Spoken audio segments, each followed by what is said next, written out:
Police hunting for two men accused of murdering high-ranking Mpumalanga policeman Fana Maseko. Now, he was gunned down in his driveway in eMalahleni last night. Joining us on the line to give us the latest on investigations, we have police spokesperson Vish Naidu. Vish, a very good morning to you. And can you just give us an idea of what you know about what happened to the officer last night? Good morning, Yuveka, and thank you for this opportunity.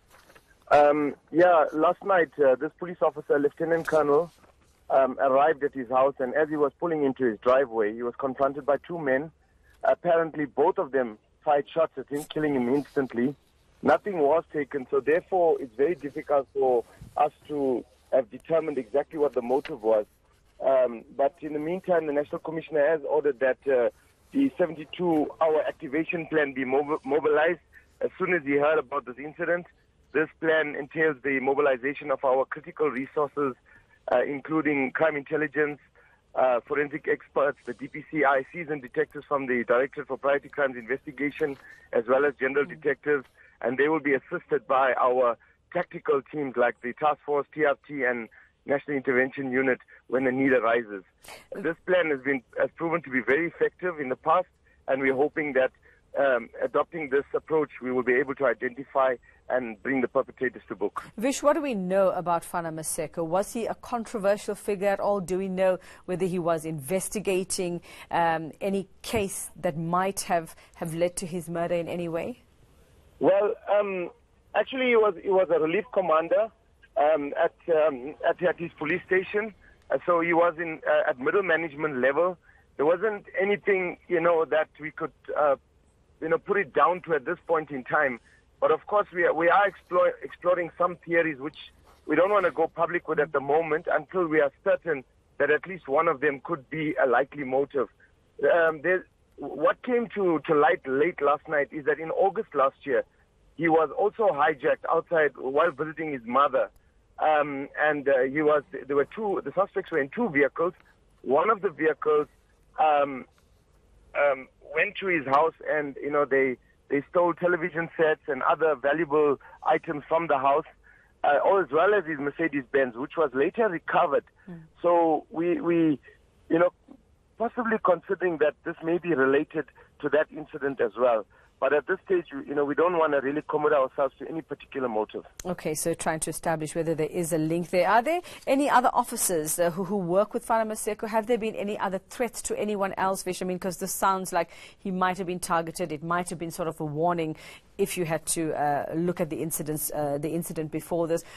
Is he the only person only officer who's been targeted in this way in the area?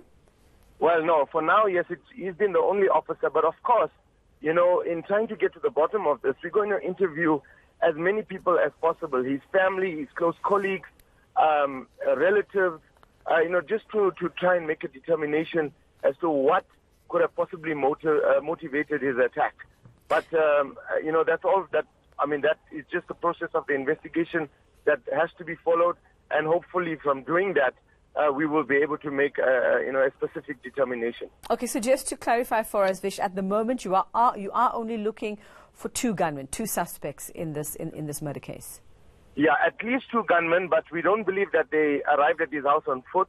We think that they may have been driven there, or perhaps they drove there themselves. But for now, it's at least two gunmen. Any eyewitnesses? I don't think we want to get into that at this point in time, just to protect both the investigation and other lives that may possibly be in danger. But, we will come out in public later once we know we have made a breakthrough, or we're close to making a breakthrough to release an additional or further statement. Okay, well, I see that the National Police Commissioner has instructed officers to find these killers within 72 hours. And what then if they don't? What do you do after 72 hours? No, I don't think the National Commissioner has instructed that the police officers to find these killers in 72 hours. What he said is that those resources must be mobilized for a minimum of 72 hours so that no evidence, information, and intelligence is lost. So that information, intelligence, and evidence is what we are relying on to be able to, to assist us in identifying and bringing these perpetrators to book. More often than not, Yuveka, we were able to arrest suspects within 72 hours after implementing this activation plan.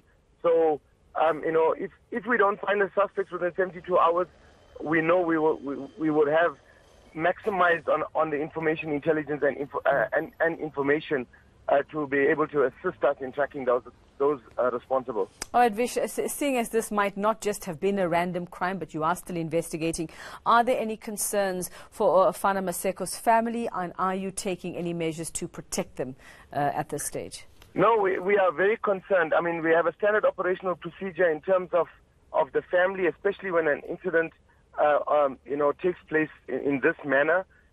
Firstly, we provide them with employee health and wellness. We do counseling for them, and then when we are unable to determine the motive, we can put it down to any possibility. So we also make sure that the family is protected until we know what the exact motive is and whether to review on our protection order.